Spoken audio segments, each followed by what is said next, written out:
Welcome to mega 9. అష్టాదశ శక్తిపీఠం ద్వాదశ జ్యోతిర్లింగ శైవక్షేత్రమైన శ్రీశైలంలో ఇవాళ మహాశివరాత్రి బ్రహ్మోత్సవాలు ప్రారంభమయ్యాయి.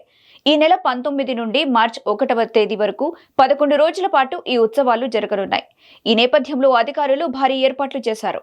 అలాగే బ్రహ్మోత్సవాల్లో భాగంగా రోజువారీ జరిగే కార్యక్రమాల వివరాల్ని శ్రీశైలం కార్యనిర్వహణాధికారి శ్రీనివాసరావు ప్రకటించారు.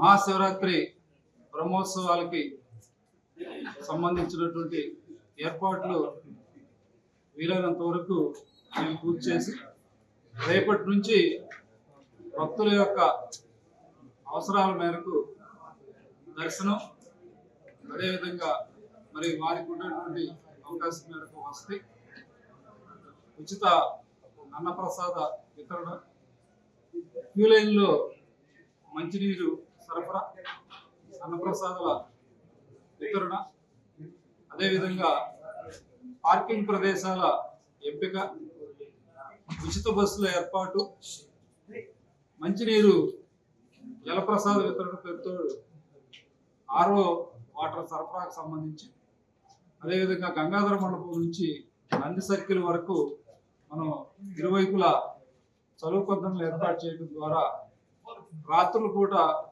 బసగా, పగటి పూట అవసరమైన మేరకు ఉచిత దర్శనాలకు సంబంధించిన ఏర్పాటు చేసిన క్యూ లైన్లో ఎక్కువ మంది కనుక మరి నిలబడేటువంటి పరిస్థితి లేనప్పుడు వాటిని స్టాప్ కాప్ మరి హోల్డింగ్ ఏరియాస్ కింద తయారు చేసుకోవడానికి సంబంధించిన ఏర్పాట్లు చేయడం జరిగింది. అదేవిధంగా మినీ కళ్యాణ కట్ట, అంటే మనకు ఆల్రెడీ ఉన్నటువంటి పాతాళగంగ వైపు వెళ్ళేటువంటి క్రమంలో అక్కడ ఉన్నటువంటి ఒక కళ్యాణ కట్టతో పాటు గణేష్ సదన ఎదురుగా ప్రత్యేకించి ఈ యొక్క మినీ కళ్యాణ కట్టను కూడా ఏర్పాటు చేయటం అనేది జరిగింది. దీంతో పాటు మనకు కాలినడకన వచ్చేటువంటి భక్తులకి వెంకటాపురం నుంచి మరి భీమునికొలను, అదేవిధంగా మనకు హాటకేశ్వరం వరకు వచ్చేటువంటి క్రమంలో మంచినీటి వసతి, మరుగుదొడ్ల ఏర్పాటు, మెడికల్ క్యాంపు, షేడ్ ఏరియాకి సంబంధించినటువంటి ఏర్పాట్లు కూడా పూర్తయినాయి. ఫారెస్ట్ వారి సహకారంతో ఈ సంవత్సరం గత సంవత్సరం కంటే కూడా ఎక్కువ ఏర్పాట్లు చేయడం జరిగింది.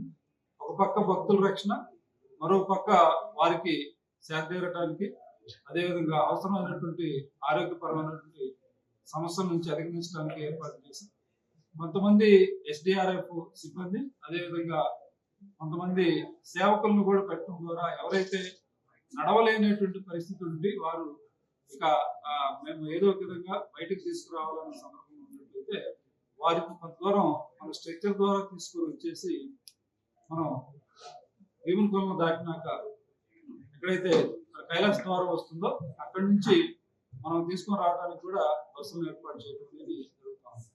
సో గత సంవత్సరం నుంచి ఈ సంవత్సరం వరకు ఒకసారి మనం పరిశీలించినట్లయితే 30% వరకు అదనపు ఏర్పాటు చేయడం జరిగింది.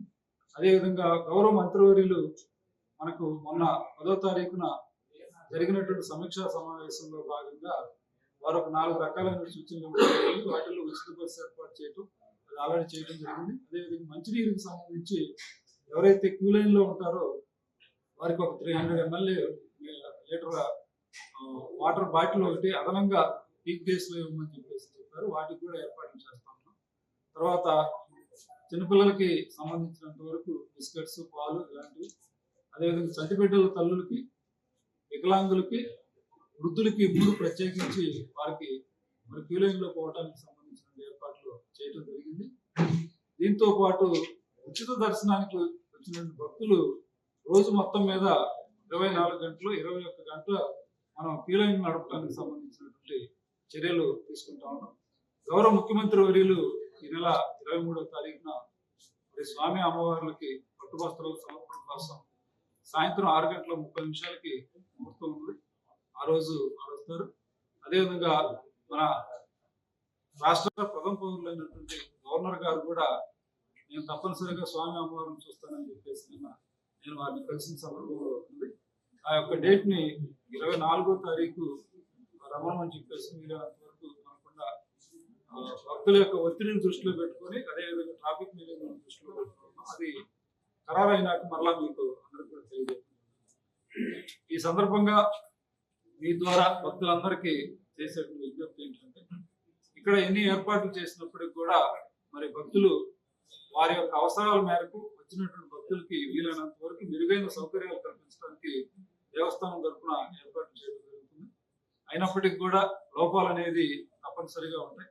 పెద్ద మనసుతోటి వచ్చినటువంటి భక్తులు స్వామి అమ్మవార్ల దర్శనానికి సంబంధించి ఏదైతే మీరు ఇంత దూరం వ్యయ ప్రయాసాలకు వచ్చి వస్తారో ఆ స్వామి అమ్మవార్ల దర్శనం కోసం మరి మీరు కొంత ఓర్పు సహనంతో ఉండి దేవస్థానం వారితో సహకరించవలసింది. అదేవిధంగా మా సిబ్బంది అందరినీ కూడా భక్తుల పట్ల ఎటువంటి చిన్న అనుచితమైన ప్రవర్తన కానీ లేదా వారు చెప్పేటువంటి మాటలు ఎక్కడా కూడా భక్తులకి నొచ్చుకునేటట్లుగా ఉండకూడదు అని చెప్పేసి నేను ఇన్స్ట్రక్షన్ చేయడం జరిగింది.